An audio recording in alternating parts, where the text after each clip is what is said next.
Hello, warm welcome to the Ref Show. We have Brian Deane and Mark Halsey with us this week. Is there now a case for full-time assistant referees in the Premier League? Well, we can report through Mark Halsey a move in that direction this week. We'll look at the viability of that, all the weekend talking points, including how Halsey was ordered from the dugout and not before time. We'll come to that later, not before time. Let's look, before we actually identify and analyse the slip-ups on the line from this weekend, you two, I think you can reveal you have knowledge of a plan for full-time assistants. Mark. Yeah, I'm led to believe that there's been a recent meeting of assistant referees with the PGML, and they want a full-time list of the select group assistants, which I think is in two categories, where they've offered full-time roles to everybody, and those that perhaps that don't want to take the full-time role, there's a part-time role for them.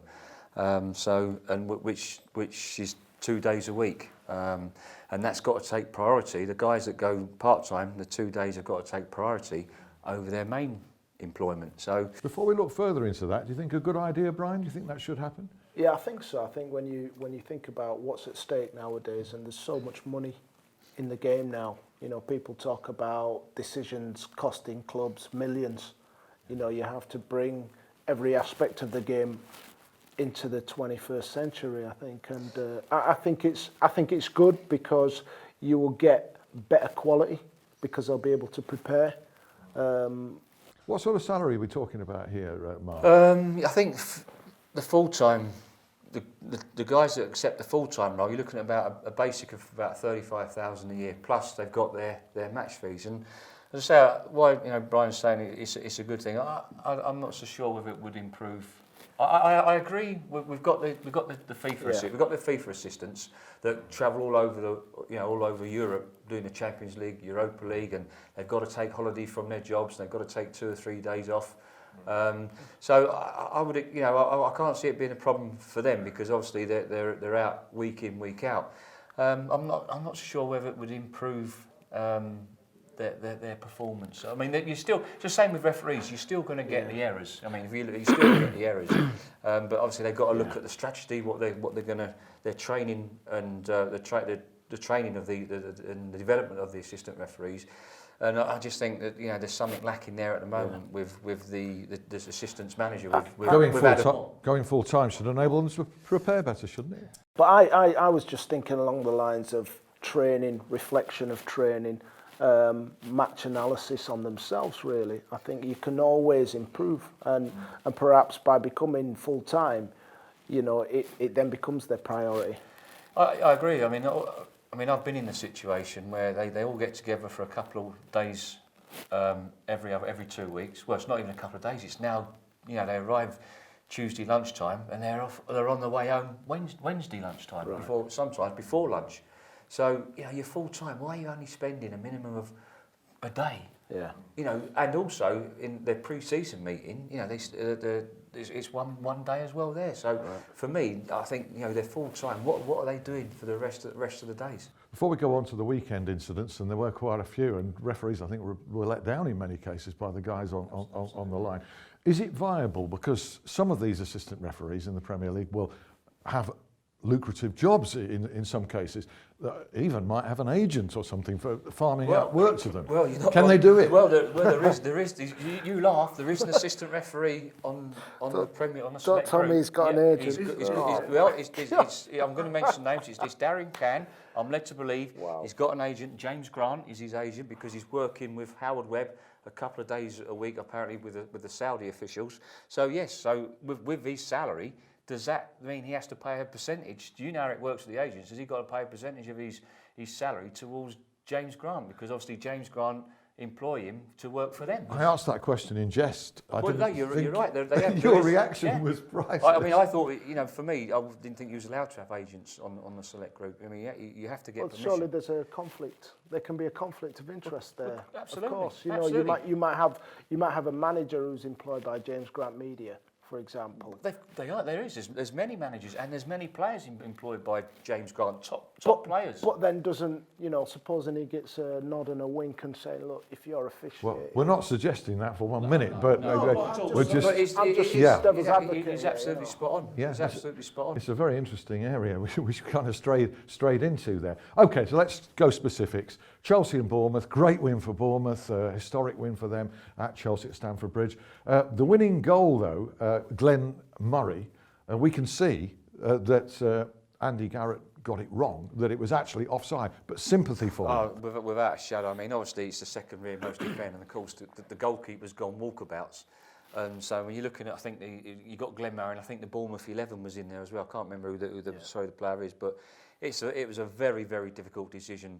And I think you would, if you would support him both ways. That is so tough there, so tough. Yeah, absolutely. It was a real. You had to watch it 2 or 3 times, Brian, to be sure. Mike Jones was the referee in that one, and I think credit to him as well. The Chelsea handball appeal for the Simon Francis splaying out. You didn't. I mean, I've got to say, I blogged the game, and I know Jose wasn't very happy with it, but I mean, clutching at straws. He's clutching at straws, and you've got to look at his. Is his arm in a natural position? I mean, what's he going to do? Is he going to dive like that? Well, everybody, if he goes with his arms like the old John Terry used to do, but he's gone to block it with his legs, his arm's on the floor. If he raises that arm when the ball's chipped over, yes, and you can argue that it's then arm to ball. But I've got to support Mike there, and I thought that he got that absolutely spot on. Some much clearer ones. Much clearer ones on offside, Brian. Leicester, one of your old teams. Great win. What a win. Mahrez hat-trick at Swansea, 3-0.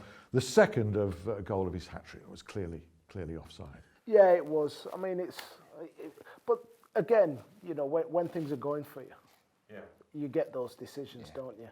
Yeah, you do. And this was Michael Oliver was in charge. Not his call. No, it's not his call. And I feel for Gary because he's a terrific guy. Yeah.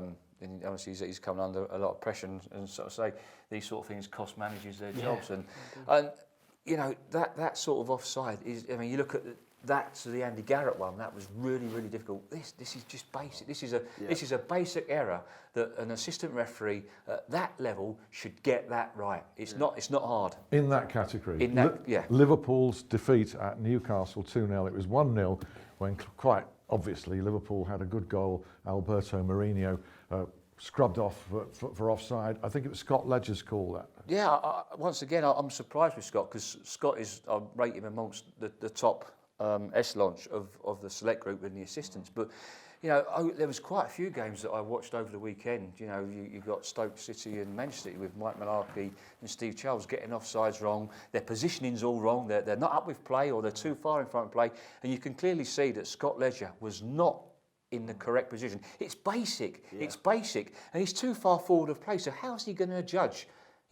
Judge that clearly and correctly. Now, people say, if Liverpool had put that in the back of the net, it'd have been 1-1, they'd have got a point. But, what goes around comes around. Because if you look at first game of the season where Liverpool won 1-0 against Bournemouth, which was definitely offside, they benefited from that. Well, this one, it's gone against them. But I've got to say, it was a basic error by Scott, and his positioning was very, very poor. Great goal as well, by the way. Yeah, it must be heartbreaking for strikers to lose a goal like that. Andre Mariner as well won't be happy either. He's been the referee. You can't blame Andre on his watch. Just quickly, I think a well done again, probably to Anthony Taylor, Southampton, Aston Villa, and also maybe to Bobby Madley, Arsenal, Sunderland. No issues there whatsoever. But just to round up those that you do want to point out, Watford and Norwich. Mike Deane was in the middle. Watford winning by 2-0. There was a goal scrubbed for offside again in this one. This was a Gallo for Watford. Once again, recognition. It's not difficult because for me, them ones when they're looped over and they're coming on to the ball, they're not difficult. No. It's the ones that the pace of the ball and they're interacting. The defenders going one way, the centre forwards going the other. They're difficult, but them once again, I think should have, you know, he should be picking it up at that level. Going to wrap up this first part with a question to Dino in a moment. In the second part, we'll be looking at the form, and they're going neck and neck at the moment, of our two European Championship contending referees, Mark Clattenburg and Martin Atkinson, an analysis of that. But finally, West Brom 1, Spurs 1. This was a challenge from James McLean in here in this game. Dino, he was only yellow carded. This was by John Moss. What did you make of that call? Shocking challenge. He should have been off because the ball, he was nowhere near the ball. He's taken the guy's shins out. And, you know, for me, those kind of challenges, there's no place for him. This was a challenge on Dembele. Hard to understand why he didn't see red for that. Yeah, I mean, you know, looking at John's position, he had a great position. But the worrying thing was, I mean, John's been refereeing well in recent weeks. Yeah. And the worrying thing was his recognition, and you know, his position was there, and he wasn't going to give anything. He just played on, and all of a sudden, you know, you can understand why players got a bit riled because it went on for 2 or 3 seconds. And I think he's had a shout from either the fourth official or the assistants. Hey, that's a poor challenge. Yeah. It's a free kick, and that's when he's come in and give it. And I think he's just misread his recognition of reckless with excessive force wasn't what it should be then. Okay, that wraps that one up, and we'll have all the rest of the action and one or two unusual talking points, let's say, in the second part. See you then.